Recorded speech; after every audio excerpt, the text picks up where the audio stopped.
Bien-aimés, je vous salue dans le beau et précieux nom de Jésus.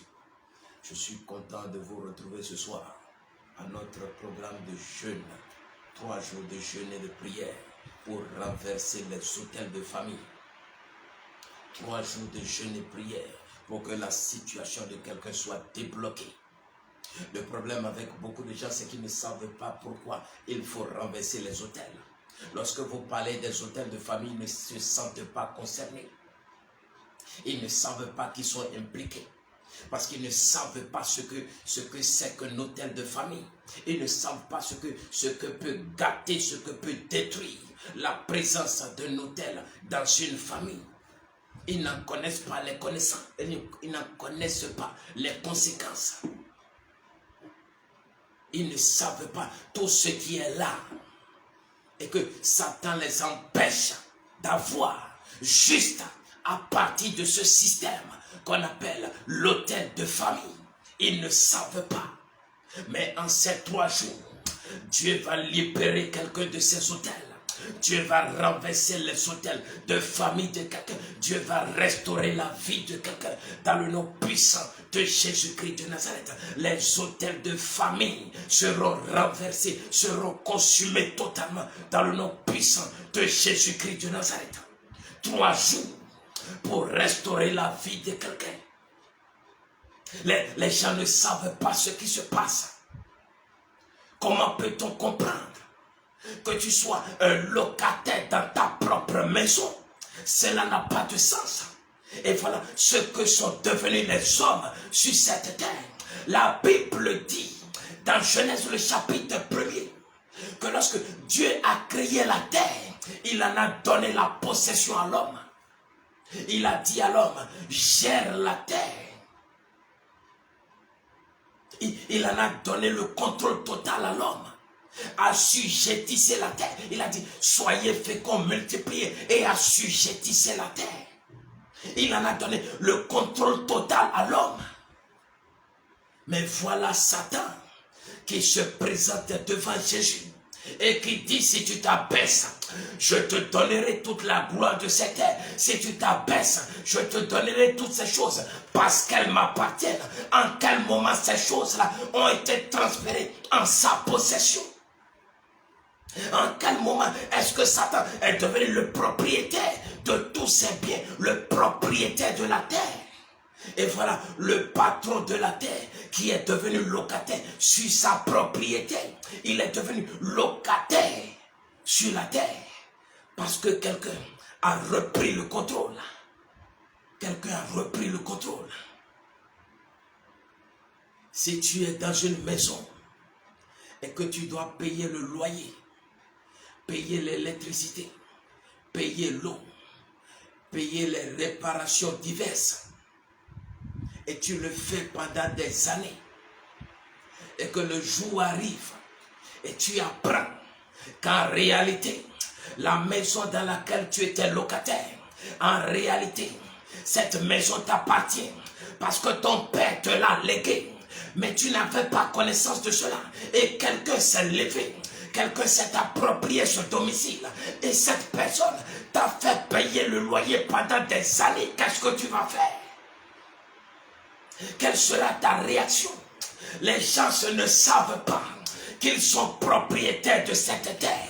Les gens ne savent pas qu'ils sont propriétaires de tout ce qu'il y a sur cette terre. Les hommes ne le savent pas et ils s'abaissent devant Satan pour obtenir de petites choses.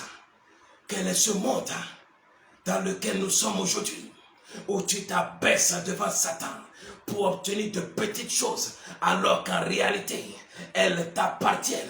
La maison t'appartient, les véhicules t'appartiennent, la vie t'appartient, les enfants que tu vas demander à un fétiche, ces enfants t'appartiennent. Mais tu t'abaisses d'abord et tu dois adorer des fétiches pour obtenir ce qui t'appartient. Ce programme de 3 jours, pour ce programme de 3 jours, nous allons reprendre des choses. Nous allons reprendre l'autorité. Nous allons reprendre les possessions. Quelqu'un sera restauré dans ses biens. quelqu'un sera restauré dans sa gloire, quelqu'un sera restauré dans son élévation, dans le nom puissant de Jésus-Christ de Nazareth. Dans le nom puissant de Jésus. Les gens ne savent pas ce qu'on appelle les hôtels de famille. Et ils s'amusent. Ils ne savent pas. Les hommes ont appris dans leur vécu qu'il existe une force, qu'il existe une autorité supérieure. Et lorsque vous êtes bloqué, lorsque vous n'arrivez pas à évoluer, il faut faire recours à cette force supérieure qui peut vous assister. Une force invisible, certes, mais qui a la capacité de vous ouvrir les portes. Voilà ce que les hommes ont compris. Et c'est une réalité. Quel que soit ce que vous faites, quel que soit ce que vous voulez entreprendre, il faut d'abord que les portes soient ouvertes spirituellement. Il faut qu'il y ait un accès spirituel d'abord. Sinon, vous ne pouvez pas avancer. Et tous ceux qui n'ont pas compris cette chose, ils tâtonnent encore, ils sont verrouillés, ils sont bloqués dans ce monde. Si tu veux avancer, si tu n'as pas un accès dans le monde spirituel, tu n'iras nulle part. Si tu n'as pas une autorisation dans le monde spirituel, tu n'iras nulle part. Et voilà pourquoi il a fallu que Jésus parle d'abord, avant que Pierre ne puisse trouver du poisson. Quel que soit ton talent, quelles que soient tes capacités intellectuelles, quelle que soit ton intelligence et ta sagesse, ta connaissance, ton professionnalisme, quel que soit ce que tu connais, si tu n'as pas une autorisation, un accès dans le monde spirituel, tu n'iras absolument nulle part. Et les hommes qui ont compris cet état de choses, ils ont commencé par courir derrière les fétiches, derrière les gris-gris, voyez-les, pour quel que soit ce qu'ils veulent faire, un poste qu'ils veulent briguer, une élection où ils vont, une chose qu'ils veulent entreprendre, ils vont d'abord chez le marabout d'à côté, ils vont chez le féticheur dans la vente d'à côté, et ils disent, voilà ce que je veux faire, et j'ai besoin que tu interviennes dans ma vie, voilà ce que je désire, et j'ai besoin que tu interviennes, parce qu'ils ont compris que le talent ne suffit pas. L'intelligence ne suffit pas. La capacité de comprendre, la capacité de réaliser ne suffit pas. Il faut un accès dans le monde spirituel d'abord. Sinon, il n'y a pas de résultat. C'est une vérité incontournable. S'il n'y a pas un accès dans le monde spirituel, il n'y a pas de résultat. Et vous allez voir beaucoup de gens qui s'évertuent, beaucoup de gens qui s'efforcent, qui bataillent beaucoup. Vous allez voir des portes, qu'ils ouvrent des entreprises, qu'ils lancent des sociétés, qu'ils ouvrent des boutiques, qu'ils ouvrent. Mais les portes sont ouvertes physiquement, mais spirituellement, elles sont fermées. Et voilà le cas de Mardochée. La Bible dit que Mardochée était à la porte du roi. La porte n'était pas fermée. Les gens se passaient devant Mardochée et ils allaient voir le roi. Mais qu'est-ce qui fait que Mardochée ne pouvait pas aller voir le roi? C'est parce que la porte était physiquement fermée, était physiquement ouverte, mais spirituellement, elle était fermée devant lui. C'était ça la réalité. Et c'est la réalité de beaucoup de gens. Physiquement, les portes sont ouvertes. Mais spirituellement, les portes sont fermées. On ouvre une entreprise. Les portes sont ouvertes. Physiquement, on fait de grandes ouvertures. On invite des gens qui viennent soutenir l'événement. Et à la fin, personne ne vient. Pourquoi? Les portes sont ouvertes physiquement, mais spirituellement, les portes sont fermées. Et voilà ce qui se passe dans la vie de beaucoup de gens. Tant que les portes ne sont pas ouvertes spirituellement, quel que soit le travail que vous ferez, vous n'irez absolument nulle part. Quels que soient les efforts que vous allez fournir, vous n'aurez absolument aucun résultat. Aucun résultat. Il faut un accès dans le monde spirituel d'abord. Il faut une ouverture dans le monde spirituel d'abord. Et ceux-là qui ont des connaissances des choses spirituelles, ils le savent. Ils le savent. Et voilà le système que Satan a mis en place.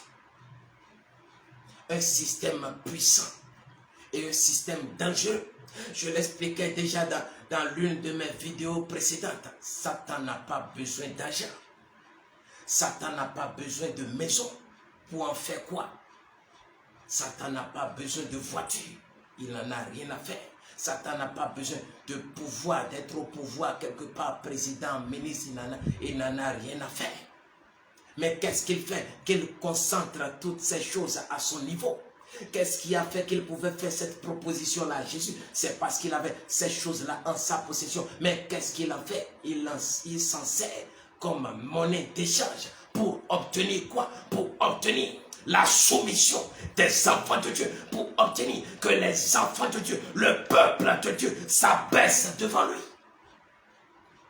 Et voilà pourquoi il organise toutes ces choses. Et j'ai expliqué la raison pour laquelle c'est à la fin du jeûne de Jésus qu'il s'est présenté. La Bible dit que Jésus a jeûné 40 jours et 40 nuits. Et que c'est après cette période qu'il eut faim. Pendant qu'il jeûnait, il n'a pas eu faim. C'est lorsqu'il a fini le jeûne de 40 jours et de 40 nuits qu'il a senti la faim. Et c'est justement en ce moment que Satan s'est présenté. Et je le dis et je le répète encore, Satan ne se présentera jamais à quelqu'un si le manque ne se manifeste pas. Tant que tu ne traverses pas des périodes de manque, Satan ne se présentera pas à toi. La porte ouverte sur toi, c'est la porte du manque. Lorsque tu traverses le manque, c'est une porte ouverte pour que Satan te visite. Lorsque tu es dans la souffrance, c'est une porte ouverte pour que Satan vienne te voir. La porte ouverte à Satan pour qu'il vienne te visiter à tout moment, c'est la porte du manque. Le manque dans tous les domaines. Lorsque tu n'arrives pas à enfanter, tu es dans le manque. Lorsque tu n'arrives pas à te marier, tu es dans le manque. Lorsque tu n'arrives pas à prospérer, tu es dans le manque. Tu es dans le manque. Lorsque tu es aveugle, tu es dans le manque. Lorsque tu es paralysé, tu es dans le manque. Lorsque tu es dans la maladie, tu es dans le manque. Lorsque tu es bloqué, tu es dans le manque. Lorsque tu es paralysé, tu es dans le manque. Le manque dans tous les domaines. Dès que le manque se remarque dans ta vie, c'est l'occasion pour Satan de se présenter à toi. Et voilà pourquoi Satan s'assure que tu sois dans le manque. Il s'assure, il a mis des systèmes en place pour que tu sois toujours dans le manque. Et non seulement que toi, tu sois dans le manque, mais que sur des générations, que tout le monde soit soumis à lui. Nous sommes en train de parler des autels. Et je vais vous expliquer rapidement une stratégie dangereuse de Satan. Et ensuite, je vais prier pour vous. Les hommes qui ont compris qu'il fallait nécessairement recourir à une puissance supérieure aux hommes ont commencé par faire quelque chose. Ils ont commencé par chercher Dieu. Ils ont commencé par invoquer le nom de Dieu. Et regardez ce qui se passait. Ils allaient sur les montagnes. Ils allaient sur les collines. Pourquoi? Parce qu'ils se disaient, nous allons monter, Dieu va descendre et nous allons nous rencontrer. L'autel, voilà d'où est venu l'autel. Ils allaient rencontrer Dieu, alors Dieu allait descendre. Eux, ils allaient monter et ils allaient se rencontrer. Et en ce lieu-là précis, il y aurait des échanges. Voilà d'où est venue l'idée de l'autel. Lorsqu'on parle d'autel, on parle des hauts lieux. Parce qu'il se disait, en allant sur un haut lieu, on aura la possibilité de rencontrer Dieu.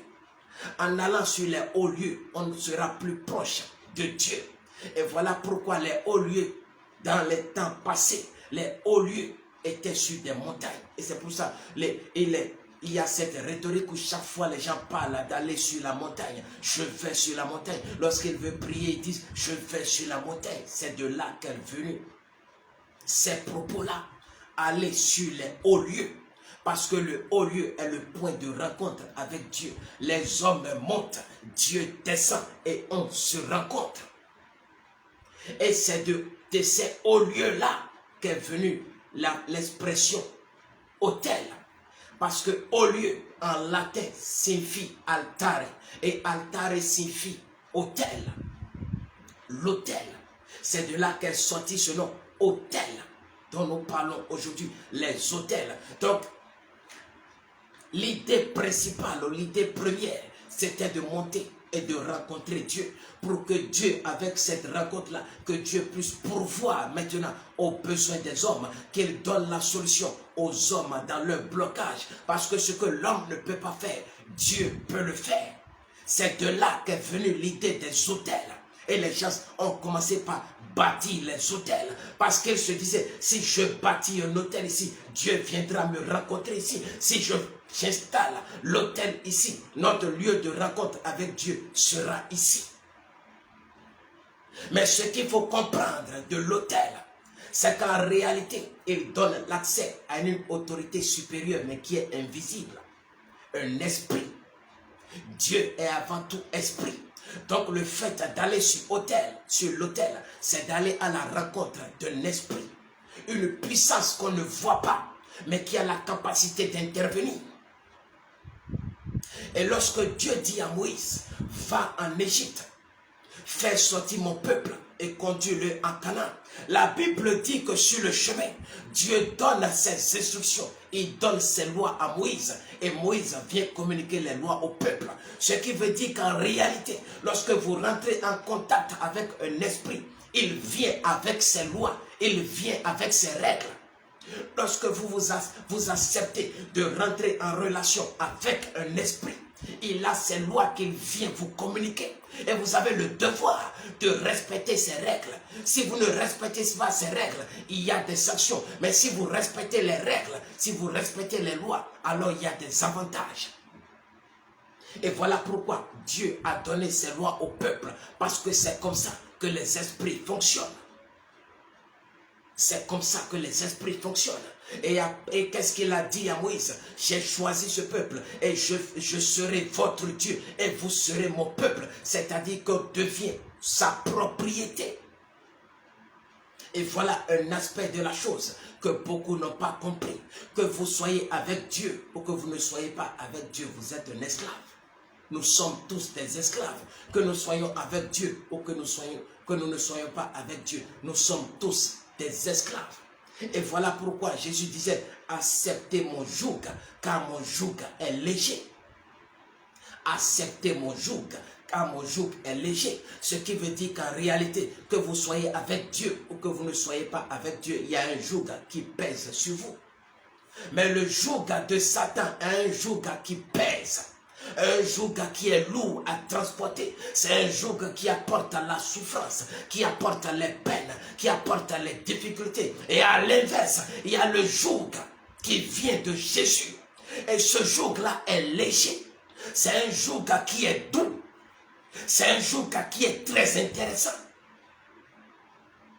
Ce qui veut dire, en résumé, que lorsque vous rentrez en contact avec l'esprit, vous vous faites esclave de cet esprit. Et il impose ses lois à lui, que vous avez le devoir de respecter. Et c'est ce qui s'est passé avec le peuple d'Israël. Le peuple d'Israël a été choisi par Dieu pour être son peuple. Ce qui a fait qu'il a quitté l'esclavage de l'Égypte, mais qu'il est devenu esclave de Dieu. Nous sommes des esclaves de Dieu.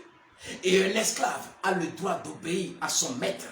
C'est le maître qui donne les instructions. C'est le maître qui trace le chemin qu'il doit suivre. C'est le maître qui lui dit comment ça doit fonctionner. Le maître, c'est lui qui fixe les règles du jeu. Et l'esclave a le devoir de respecter les instructions, de respecter tout ce qui est dit par le maître. Ça, c'est la première chose. La deuxième chose, c'est que lorsque vous rentrez en contact avec l'esprit, il vient avec ses lois qu'il vous impose. Et vous avez le devoir de respecter ces lois. Et voilà pourquoi Dieu a donné ses lois, ses commandements à Moïse. Et il lui a dit, va communiquer ces lois à ce peuple-là. Alors lorsque les hommes ont commencé par aller sur les hauts lieux pour rencontrer Dieu, le fait qu'ils rencontrent Dieu a créé les lois que Dieu leur a imposées, afin qu'ils étaient maintenant sous le joug de l'Éternel. Mais maintenant, regardez ce qui se passe. La Bible dit car cela n'est point étonnant, puisque Satan lui-même se déguise en ange de lumière. Ce qui veut dire que Satan a la possibilité de se présenter comme Dieu. Satan a la possibilité de venir et d'agir comme Dieu. Il a la possibilité de copier les méthodes de Dieu. Il a la possibilité d'intervenir comme Dieu. Il a la possibilité de faire beaucoup de choses, à tel point que vous vous direz, celui-là, c'est Dieu qui est en train de travailler ici, c'est Dieu qui est en train de se manifester. Et regardez la stratégie de Satan, la même qu'il a utilisée avec Jésus. Il se présente comme le donateur, celui-là qui est prêt à vous assister, celui qui est prêt à vous donner, celui-là qui est prêt à subvenir à vos besoins. Jésus avait fait et Satan se présente à lui et lui dit, il y a une pierre qui est à côté, qui peut être rapidement transformée en pain pour que tu puisses satisfaire tes besoins. Il vient comme un conseiller. Et il dit, je te donnerai la gloire de cette terre. Il vient comme quelqu'un qui se préoccupe de la situation de Jésus et qui veut lui faire des biens. Voilà comment Satan s'est présenté aux hommes. Et qu'est-ce que les hommes ont fait? Les hommes qui n'ont pas compris ont commencé par se rapprocher de lui. Et Satan a mis son système en place. Au lieu maintenant que les hommes aillent vers Dieu et qu'ils établissent ce autel-là, qu'ils mettent en place cet autel-là et qu'ils invoquent le nom de l'Éternel, ils ont commencé par aller vers cette représentation qui en réalité n'est pas Dieu. Ils sont allés vers cette copie qui en réalité n'est pas Dieu, parce que Satan a la possibilité de se présenter comme Dieu.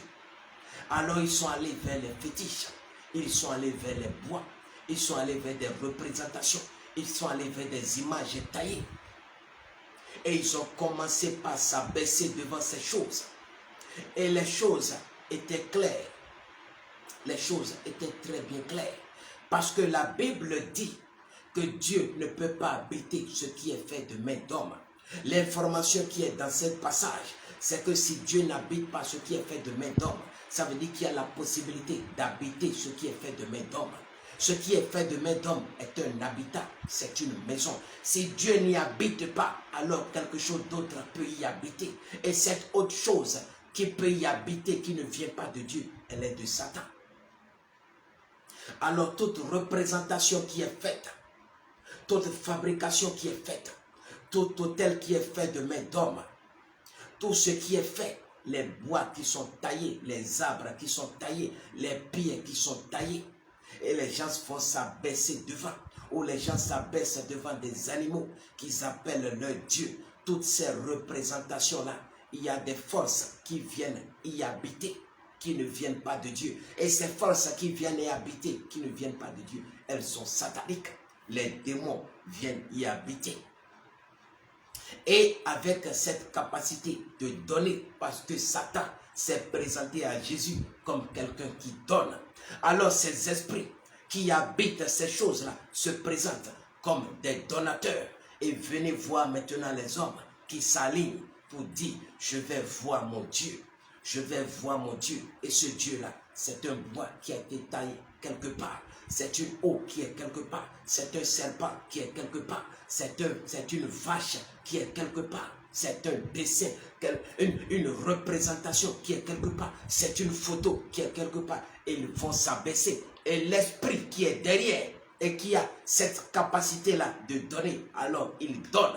Mais tel que je vous l'ai expliqué tout à l'heure, tout esprit qui entre en contact avec vous, il vient avec ses lois. Il vient avec ces lois qu'il vous impose. Alors, lorsque ces hommes s'abaissent devant ces statues, s'abaissent devant ces représentations, s'abaissent devant ces images, ces animaux, et qu'ils disent, ces animaux sont des dieux, ces représentations sont dieux pour nous. Ce qui se passe en réalité, c'est que les esprits qui sont cachés à l'intérieur de ces représentations, ces esprits-là rentrent en contact avec leur vie. Et en rentrant en contact avec leur vie, ils viennent avec des lois qu'ils imposent maintenant. Et non seulement ils imposent ces lois à ceux-là qui sont en face d'eux. Mais ils s'imposent maintenant des lois à toute la famille et aux générations qui vont suivre. Ce qui fait que tout le monde maintenant, dans la famille, est sous une loi imposée par un esprit qui ne vient pas de Dieu. Regardez ce système que Satan a mis en place, qui fait que des générations sont sous des lois sataniques. Et ces lois ne sont pas des lois qui viennent pour faire du bien. La Bible dit que Satan, il vient pour détruire, pour égorger, pour tuer. Il ne vient pas pour faire du bien.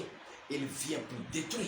Ce qui veut dire qu'en réalité, en rentrant en contact avec ces esprits viennent avec un mandat de destruction. Ils viennent avec un mandat d'appauvrissement. Ils viennent avec un mandat de neutralisation. Quand ils viennent, ils rentrent en contact avec la famille. Et ils imposent à la famille des lois destructrices. Ils imposent à la famille des lois de non-avancement. Et voilà d'où vient le fait que vous allez voir des familles où personne n'avance, personne n'est cadre, personne ne réussit, personne n'évolue. Tout le monde est bloqué. Pourquoi? Parce que l'esprit qui est rentré en contact avec la famille a imposé ses lois.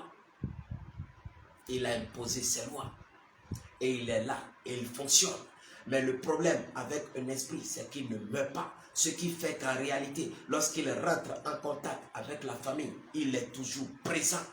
Il est présent pour la famille actuelle et il est présent pour les générations qui vont suivre. Et beaucoup de gens vont suivre dans cette génération qui n'ont jamais été au courant de ce qui a été fait, jamais été au courant des transactions qui ont été menées, jamais été au courant du fait qu'un grand-père quelque part est allé demander une chose à un animal, qu'un grand-père quelque part est allé s'abaisser devant un arbre taillé, qu'une grand-mère quelque part est allée demander un enfant à un serpent. Ils ne sont pas au courant, mais ils viennent dans cette lignée et ils cherchent d'enfants. Ils ne trouvent pas. Pourquoi? Parce que la grand-mère, lorsqu'elle n'arrivait pas à enfanter, au lieu d'aller devant l'autel de l'Éternel, elle est allée devant ce serpent. Elle s'est abaissée et elle a dit, j'ai appris que tu donnes d'enfants, alors je suis venu.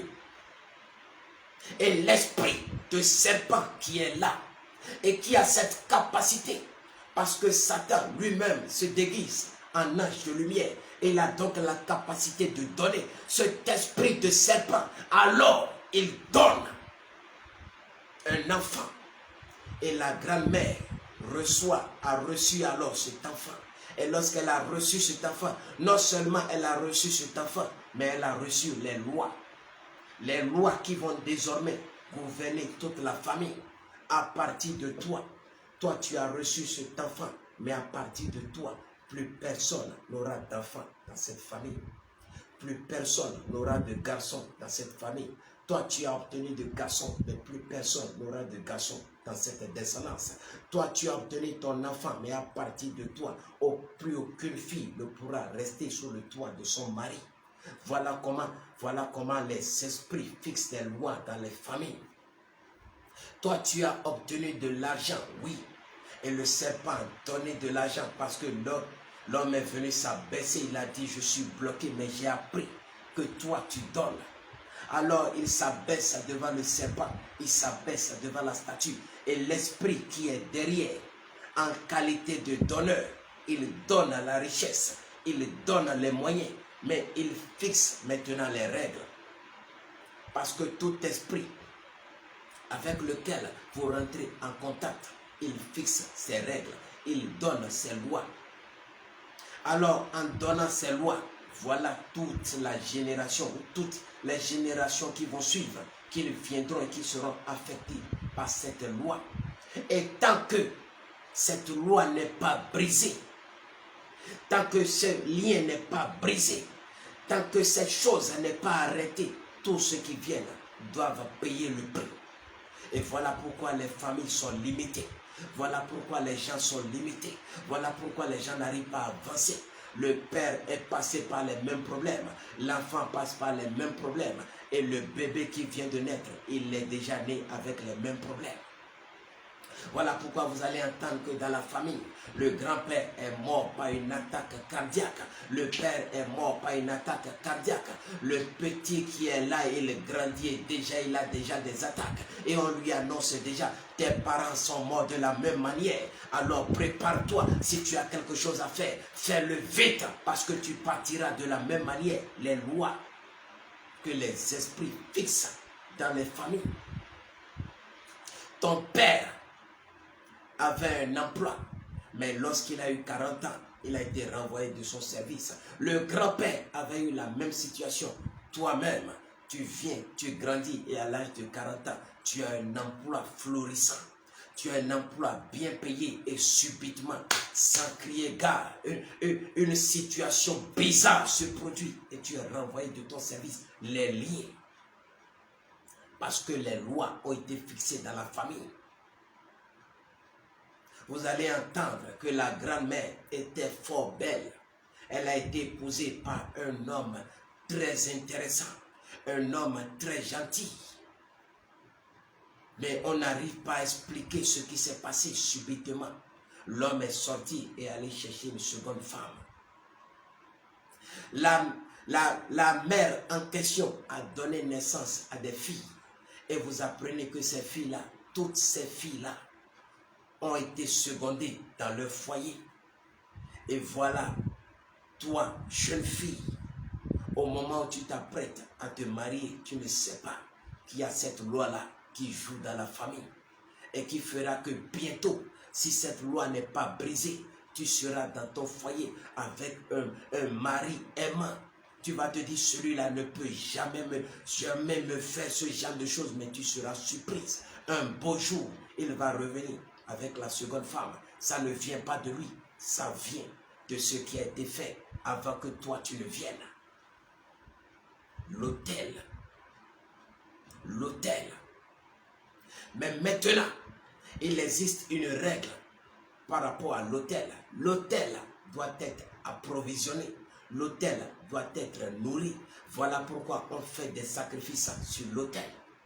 Et voilà pourquoi les hommes ont l'habitude de faire des sacrifices. Que ce soit à Dieu, que ce soit aux esprits. Parce que l'autel doit être nourri. L'autel réclame de la nourriture. L'autel doit être nourri afin de continuer à fonctionner. L'autel doit être nourri afin que la divinité continue de fonctionner. Et pour que l'autel continue d'être nourri, il faut que les problèmes se créent davantage. Parce que quand il n'y a pas de problème, personne ne vient sacrifier. Quand il n'y a pas de problème, personne ne vient faire de sacrifice. Voilà comment les autels s'entretiennent. Et regardez ce qui se passe. Satan, dans ce système d'autel, il s'arrange pour que les gens soient dans des problèmes de façon continue. Alors ce qui va les amener chaque fois à venir faire des offrandes, à venir faire des sacrifices sur les autels, ce qui va renforcer la capacité de l'autel, qui fera que l'autel aura toujours la même mise sur toute la famille. C'est un problème. Et en ces 3 jours, mon Dieu va renverser les autels. Mon Dieu est prêt à soutenir quelqu'un et les autels seront renversés. Les autels de famille seront renversés. Les autels de famille seront renversés. Dans le nom puissant de Jésus-Christ de Nazareth, nous allons lire Juge le chapitre 6, le verset 25. La Bible dit ceci: dans la même nuit, l'Éternel dit à Gédéon, prends le jeune taureau de ton père et un second taureau de 7 ans. Renverse l'autel de Baal qui est à ton père et abat le pieu sacré qui est dessus. Voilà l'instruction qu'a donné l'ange à Gédéon. Et pourtant, Gédéon était en train de se plaindre que rien n'allait. Au lieu que Dieu apporte la solution de façon automatique, il dit, va renverser l'autel. Quelqu'un va renverser l'autel de sa famille il aura une promotion époustouflante. Quelqu'un va renverser l'autel de sa famille, il aura une porte extraordinaire qui va s'offrir devant lui. Quelqu'un va renverser l'autel de famille et il sera élevé totalement. Quelqu'un va renverser l'autel de famille et il sera visité par des bénédictions inexplicables. Quelqu'un va renverser l'autel de famille et il va se marier en pompe. Quelqu'un va renverser l'autel de famille et sa vie va changer totalement. Quelqu'un va renverser l'autel de famille et il sera cité en exemple lorsqu'on sera en train de parler des personnes prospères. Dans ces 3 jours, les autels seront renversés. Les autels seront renversés et les pieux sacrés seront abattus dans le nom puissant de Jésus-Christ de Nazareth. Dans le nom puissant de Jésus-Christ de Nazareth. La Bible dit que le peuple souffrait. Le peuple souffrait. Le peuple était dans des difficultés à cause de la main des Madianites. Le peuple souffrait dangereusement. Mais regardez dans cette souffrance ce qu'il faisait régulièrement.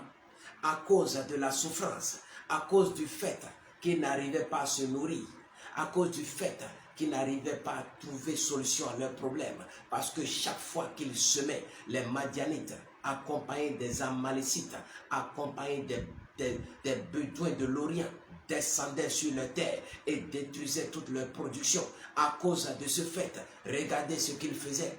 Ils allaient sur l'autel et ils faisaient encore d'autres sacrifices, croyant que c'est en faisant ces sacrifices qu'ils allaient trouver des solutions. Et voilà le piège de Satan. Satan va toujours te créer des problèmes et tu viendras toujours sacrifier à lui. Mais en sacrifiant, tu renforces la capacité de l'autel, tu renforces la capacité de la divinité. Et la divinité va rendre son joug plus lourd sur ta vie, ce qui fera que tu devras sacrifier à chaque fois. Le cycle ne s'arrêtera pas. Voilà pourquoi des familles aujourd'hui ne peuvent pas s'arrêter de sacrifier. À chaque fois qu'il y a des problèmes, ils courent pour aller vers le féticheur. Et qu'est-ce que le féticheur dit? Le féticheur dit que le fétiche est en train de réclamer plus de choses. Voilà le piège dans lequel beaucoup de gens sont aujourd'hui. Ils sont tranquilles et on les appelle, on dit j'ai vu quelque chose. Il y a un malheur qui se prépare. Le fétiche réclame quelque chose. Un malheur s'abat dans la famille et on dit c'est le fétiche qui réclame quelque chose. Quelqu'un fait un grave accident, on dit c'est le fétiche qui réclame quelque chose. Et il n'y a plus, la pluie ne tombe plus. Les récoltes se font rares maintenant. La production est abattue, la production est détruite. Il n'y a plus de récolte, plus rien ne va. Et pour réponse, on dit c'est le fétiche qui réclame quelque chose. Et tout le monde court, tout le monde va sacrifier, ne sachant pas qu'en sacrifiant sur l'autel, il donne plus de force à la divinité pour les combattre à nouveau. Voilà le piège de l'autel. Mais je dis ça va s'arrêter. Ça va s'arrêter. À partir de toi, plus personne ne parlera de ce mal dans ta famille. À partir de toi, plus personne ne parlera de ces choses dans ta famille. À partir de toi, plus personne ne parlera de ces blocages dans ta famille. À partir de toi, plus personne ne parlera de ce manque de réalisation dans ta famille. À partir de toi, plus personne ne parlera de stérilité dans ta famille. À partir de toi, plus personne ne parlera de prison dans ta famille. À partir de toi, je dis, ces choses vont s'arrêter définitivement dans le nom puissant de Jésus-Christ de Nazareth. Les autels seront renversés. Les autels seront renversés dans le nom puissant de Jésus-Christ de Nazareth. Dans le nom puissant de Jésus-Christ de Nazareth. Ce soir, je suis venu pour t'enseigner ce qu'est un autel, pour que tu te lèves. Les 3 jours ne doivent pas finir. Tu dois rentrer dans le combat. Les 3 jours ne vont pas finir. La Bible dit que l'ange s'est assis sous le térébinthe d'Ophra. Et c'est de là qu'il s'est adressé à Gédéon. Et il a instruit Gédéon. Il lui a montré qu'en réalité, c'était l'autel qui était à la base de tout ce qu'il traversait. Je suis venu ce soir pour t'expliquer ce qu'on appelle un hôtel, et quelle est cette stratégie que Satan a mise en place pour que tu ne sautes pas de tes problèmes, afin que tu te réveilles dans ce programme et que nous puissions renverser les hôtels de famille. Que mon Dieu te garde. Ne rate pas les 2 jours qui restent pour ce programme. Continue le jeûne. Consacre-toi à ce jeûne et je peux t'assurer que tu reviendras avec un témoignage qui n'a pas d'explication. Que mon Dieu te garde. Que mon Dieu te bénisse. Shalom.